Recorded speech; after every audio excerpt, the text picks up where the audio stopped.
The alarm goes off at 5 a.m. It is pitch black. Your body feels like concrete. You hit snooze. The alarm goes off again. You hit snooze again.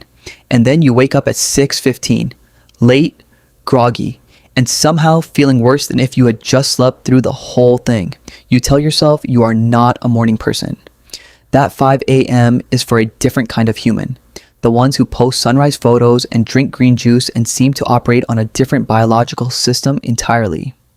Here's what nobody told you. Feeling dead in the morning has nothing to do with the time you wake up. It has everything to do with where in your sleep cycle the alarm fires, and what you do in the first 5 minutes after it does. The system in this video does not ask you to suffer through early mornings.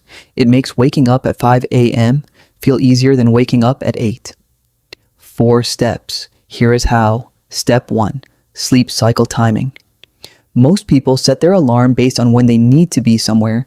They need to leave at 7, so they set the alarm for 6. They want to wake at 5, so they set it for 5. The time is chosen by schedule, not by biology. Here is the problem.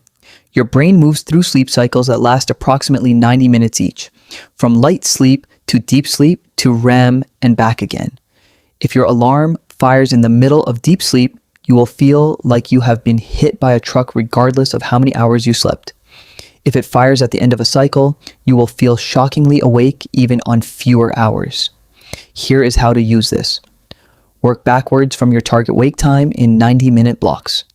If you want to wake at 5 a.m., you need to be asleep by 11:30 p.m. for 3.5 cycles, or 10 p.m. for 4 full cycles.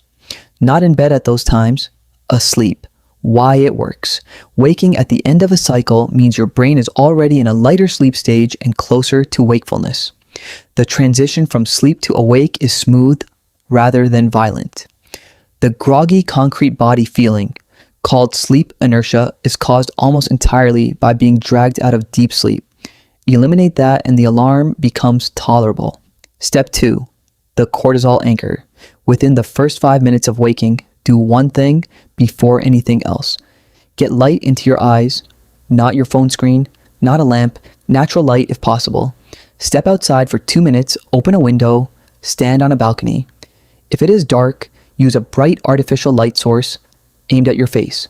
Why it works. Light hitting your retina triggers a cortisol spike within minutes. Cortisol is not a stress hormone in the morning. It is your body's natural waking signal. It suppresses melatonin, raises alertness, and tells every system in your body that the day has started. Without the signal, your body stays in a half-asleep hormonal state regardless of how long you have been physically awake. This is why you can be out of bed for an hour and still feel like you are underwater. The cortisol anchor ends that within minutes. Step 3. The identity trigger. This is the step most people have never heard of, and it is the reason some people bounce out of bed at 5 a.m. while others cannot move. The decision of whether to get up is the problem. The moment the alarm goes off and your brain asks, should I get up or hit snooze, you have already lost. Because at 5 a.m., with high melatonin and low cortisol, your brain will always choose snooze. Always. The identity trigger removes the decision entirely. Before you go to sleep, you pre-decide the single first action you will take the moment the alarm goes off. Not get up, not start your morning. One specific physical action. Feet on the floor, walk to the bathroom, press the coffee button. One action, pre-decided, non-negotiable. Why it works. Your brain does not have to decide. It just has to execute a single preloaded instruction. At 5 a.m., execution is possible. Decision-making is not. The identity trigger bypasses the part of your brain that wants to negotiate and gives the part that runs habits something to run. Step 4. The reward stack. This is the step that makes the system self-sustaining. If the first 30 minutes of being awake feel like punishment, silence, darkness, cold, and discipline, your brain will resist waking up every single morning because it has learned that early rising feels bad. That resistance is what becomes the snooze button habit. The reward stack means deliberately making the first 30 minutes of your morning the most enjoyable part of your day. Your favorite drink ready to go. A specific playlist that only plays in the morning. A comfortable chair or spot that you only use at this time. something you genuinely look forward to. Reading, journaling, a podcast, quiet time. That you only allow yourself in this window. Why it works. Your brain learns through association. If 5 a.m. is consistently followed by something it enjoys, it stops resisting the alarm. Within 2 weeks, the alarm stops feeling like a threat and starts feeling like a trigger for something good. You are not building discipline. You are building a positive association so strong that waking up becomes the thing your brain wants to do. Here is what most people miss about the system in this video. These 4 steps compound week by week.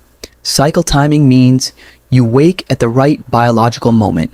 The cortisol anchor switches your brain on within minutes. The identity trigger removes the decision that kills most attempts. And the reward stack makes the brain want to come back tomorrow. After 14 days, your circadian rhythm has locked in. Your body begins producing cortisol slightly before the alarm fires, waking you naturally.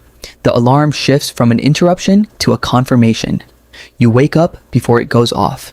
You were never not a morning person. Your mornings were never designed. Every person who wakes at 5 a.m. and feels sharp, calm, and ahead of the day is not running on willpower. They are running a system that works with their biology instead of against it. The system in this video is that system. That alarm you keep hitting snooze on, set it for 5 a.m. tonight. Run the protocol. By the end of the first week, you will not recognize your mornings. If your brain just got a system it actually needed, hit like. Subscribe because next week we are breaking down how to destroy exam anxiety in 3 minutes flat. The science-backed reset that works even when your hands are shaking. Let's go.